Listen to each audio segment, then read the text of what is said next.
தமிழ்நாடு எதிர்பார்த்திருந்த பரபரப்பான அந்த பொள்ளாச்சி பாலியல் வழக்கில் இன்று தீர்ப்பு வழங்கப்பட்டிருக்கு. தீர்ப்புல முடிவாக நீதிமன்றம் என்ன சொல்லியிருக்காங்கன்னா, 9 எதிரிகளும் குற்றவாளிகள் என்று அரசு தரப்பில் சந்தேகத்து இடம் என்று நிரூபிக்கப்பட்டதால் அவங்களை குற்றவாளிகள் என்று தீர்ப்பு வழங்கப்பட்டுள்ளது. அவங்களிடம் தண்டனை சம்பந்தமான விவரங்கள் கேட்டிருக்காங்க. அவங்க வயது காரணமாகவும் மற்ற அவங்க திருமணமாகாதவர்கள், வயதான பெற்றோர்கள் இருக்கிறார்கின்ற உடல்நிலை காரணங்களாகவும் சொல்லி லீனியன்சி கேட்டிருக்காங்க. அரசு தரப்பில் கடுமையான வாதங்கள் வைக்கப்பட்டுள்ளது. இது ஒரு அரிதான வழக்கு. அதெல்லாம் பெண்களுக்கு எதிரான வழக்குல நீதிமன்றம் ஒரு கண்டிப்பான ஒரு தீர்ப்பு வழங்கணும், கடுமையான தண்டனைகள் வழங்கணும். இந்த வழக்கை பொறுத்த வரைக்கும் 376D கேங் ரேப் நிரூபிக்கப்பட்டிருக்கு. அதெல்லாம் 376 2N மீண்டும் மீண்டும் பாலியல் குற்றத்துக்கு உட்படுத்துவது, இந்த 2 முக்கியமான ஒரு மேஜர் அஃபென்ஸ்ல கன்விக்ஷன் பண்ணிருக்காங்க. அதனால அதோட உயர்ந்தபட்ச தண்டனை பாத்தீங்கன்னா சாகும் வரை ஆயுள் தண்டனை. அத அரசு தரப்புல தெளிவாக ரொம்ப அழுத்தமாக அந்த உச்சபட்ச தண்டனை வழங்க வேண்டும் என்று நாங்க கோரிக்கை வச்சிருக்கிறோம். நீதிமன்றம் அதை பரிசீலனை பண்ணுவாங்க. குறைந்தபட்ச தண்டனை அதுல 20 ஆண்டுகள். நாங்க உயர்பட்ச தண்டனையை வழங்க சொல்லி கேட்டிருக்கிறோம். 12 மணிக்கு தண்டனை விவரங்கள் வழங்கப்படும். மேலும் எங்களோட வாதத்தில் பாதிக்கப்பட்ட பெண்களுக்கு நஷ்டீடு வழங்க வேண்டும். இந்த பாலியல் குற்றச்சாட்டு வழக்கில் அது ஒரு முக்கியமான ஒரு அம்சம் என்பதால் அதையும் உச்சநீதிமன்ற உத்தரவின் அடிப்படையில் அதையும் நாங்கள் முன்வைச்சிருக்கோம். உச்சநீதிமன்ற உத்தரவின் மேற்கோள் காட்டி உத்தரவு வச்சிருக்கிறோம். நாங்க நீதிமன்றம் பரிசீலனை பண்ணி 12 மணிக்கு உத்தரவு வழங்கப்பட்ட தண்டனை விவரங்கள் வழங்கப்பட்டதா சொல்லியிருக்காங்க. தண்டனை வழங்கினதுக்கு அப்புறம் நான் உங்களை சந்திக்கிறேன். டிஃபென்ஸ் பொறுத்த வரைக்கும் அவங்க எல்லாருமே இளம் வயதினர், திருமணம் ஆகாதவர்கள், வயதான பெற்றோர்கள் இருக்காங்க. அதனால அவங்க குடும்பத்துக்கு அவங்க ஒரே மகன் ஒரே மகள் அப்படின்ற ஒரு கேட்டகரியில வச்சு அவங்க லீனியன்சி கேட்கறாங்க. அதை தவிர வேற சிறப்பான இது அம்சங்கள் எதுவும் அவங்க வைக்கல. இது இயல்பா எல்லா குற்றவாளிகளும் வைக்கிறது தான். அதனால இது அரசு தரப்போட கோரிக்கை ஏற்கப்படும் என்று நாங்க நம்புறோம். சிபிஐ ஒரு கடுமையான போராட்டத்துக்கு மத்தியில ரகசியமான விசாரணை மேற்கொண்டது. எவ்வளவு சேலஞ்சிங் அந்த கேஸ் ஃபேஸ் பண்ணது? இது பாத்தீங்கன்னா முதல்ல பொள்ளாச்சி கிழக்கு காவல் நிலையம் லோக்கல் போலீஸ் இன்வெஸ்டிகேட் பண்றாங்க. அப்புறம் வித்தின் ஒரு 20 நாள்ல சிபிசிஐடிக்கு வழக்கு மாற்றப்படுது. அடுத்து ஒரு 40 நாள்ல சிபிஐக்கு வழக்கு மாற்றப்படுது. ஒரு 2-3 மாத காலத்துக்குள்ள 3 ஏஜென்சி கிட்ட வருது. சிபிஐக்கு வந்ததுக்கு அப்புறம் பாத்தீங்கன்னா எந்த பெண்களும் இதுல புகார் கொடுக்க முன்வராத பட்சத்துல சிபிஐ அந்த மின்னணு சாதனங்கள், அந்த அக்யூஸ்ட் கிட்ட கைப்பற்றப்பட்ட எதிரிகளும் கைப்பற்றப்பட்ட அந்த மின்னணு சாதனங்கள் உள்ள வீடியோக்கள் அடிப்படையில் அவங்க புலன் விசாரணை மேற்கொண்டு அதன் அடிப்படையில் பாதிக்கப்பட்ட பெண்களை கண்டறிந்து அதன் அடிப்படையில் தொடர்ந்து விசாரணை அவங்களை கன்வின்ஸ் பண்ணி அவங்களுக்கு சைக்கலாஜிக்கல் கவுன்சிலிங் கொடுத்து அவங்களை ஒரு நம்பிக்கை ஊட்டி பல விதமான ஒரு இதை கொடுத்து அவங்களை பாதிக்கப்பட்ட பெண்கள் இந்த வழக்கில் சாட்சி சொல்ல வச்சிருக்காங்க. இந்த வழக்கை பொறுத்த வரைக்கும் மொத்தம் 48 சாட்சிகள் விசாரிக்கப்பட்டிருக்கு அரசு தரப்புல. இதுல ஒரு அம்சம் என்னன்னா, ஒரு சாட்சி கூட பிறல் சாட்சி ஆகல. எல்லா பாதிக்கப்பட்ட பெண்களும் பயமின்றி சுதந்திரமாக சாட்சி சொல்லியிருக்கிறாங்க. நம்ம சைடுல அதெல்லாம் ஒரு ஸ்பெஷல் ஃபேக்டரா கன்சிடர் பண்ணக்கூடாது.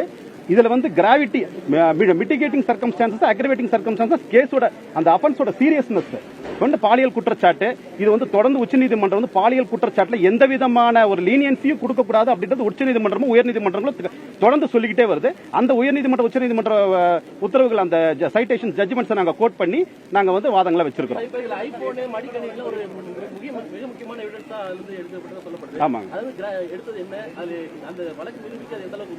இந்த வழக்கு நிரூபிக்கிறதுக்கு பாத்தீங்கன்னா அந்த மின்னணு சாட்சியங்கள் தான் பெரிய, அது வழக்கு நிரூபிக்கிறதுக்கு மட்டும் இல்ல, பாதிக்கப்பட்ட பெண்களை கண்டறியறதுக்கும் புலன் விசாரணை அதிகாரிகளுக்கு அது ஒரு பெரிய ஒரு சப்போர்ட்டிங்கா இருந்தது.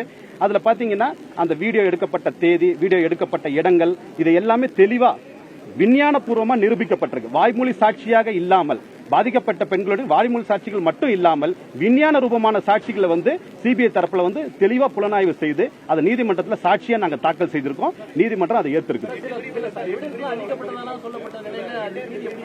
இல்ல, அளிக்கப்பட்ட எவிடன்ஸ் மோஸ்ட்லி ஆர்எஃப்எஸ்எல், கோயம்புத்தூர் ஆர்எஃப்எஸ்எல் மற்றும் டிஎன்எஃப்எஸ்எல் எக்ஸ்பர்ட்ஸ் மூலமா மேக்ஸிமம் we have retrieve செய்யப்பட்டிருக்கு. அதன் அடிப்படையில் சில பாதிக்கப்பட்ட பெண்களை அடையாளம் கண்டிருக்கோம்.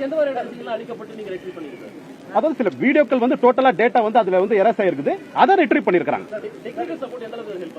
டெக்னிக்கல் சப்போர்ட் பாத்தீங்கன்னா இதுல பாத்தீங்கன்னா மோஸ்ட்லி அந்த விஞ்ஞானபூர்வமா அடையாளம் ஐடென்டிபிகேஷன் பண்றது சரி, அந்த வீடியோக்கள்ல எந்த விதமான மேனிபுலேஷன் எடிட்டிங் இல்லன்றதுக்காக பிசிக்ஸ் டிபார்ட்மெண்ட் ரிப்போர்ட்டும் சரி இந்த வழக்குல ரொம்ப முக்கியமான ஒரு சாட்சியா இருக்கு.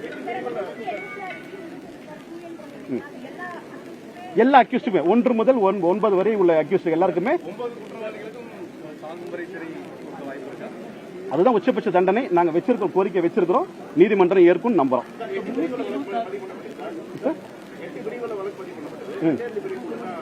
இல்ல இல்ல எல்லா மேஜர் அஃபென்ஸ் சொன்னேன். 120B, 354A, 354B எல்லா சட்ட பிரிவுகளிலும் அவங்க குற்றவாளி என்று நிரூபிக்கப்பட்டிருக்கு. அதிகபட்ச தண்டனையா சொல்லிருக்கீங்க. அது எந்த அளவுக்கு நீங்க நாங்க பேசிருக்கீங்க? எதிர்த்தரப்புல பெருசா ஒண்ணும் சொல்ல, அவங்க வயது இந்த இது மட்டும் தான் சொல்லியிருக்காங்க.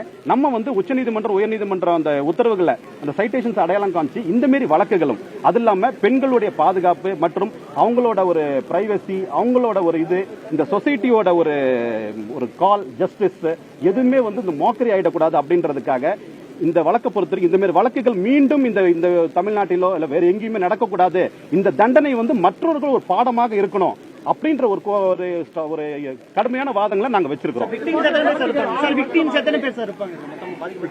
பேர் விசாரிச்சிருக்கோம். இந்த வழக்குல நாங்க 8 பேரை விசாரிச்சிருக்கோம். தீர்ப்புக்கு அந்த விவரங்கள் இப்ப நான் தரேன் உங்களுக்கு. இல்ல அதான் வழக்குல நாங்க 8 பேரை விசாரிச்சிருக்கோம். இது வரைக்கும் நான் மீதி விவரங்களை உங்களுக்கு தண்டனை வரும் சொல்றேன். அது நம்ம சொல்ல முடியும். நம்ம வழக்குல விசாரிச்ச வரைக்கும் 8 விசாரிச்சிருக்கோம்.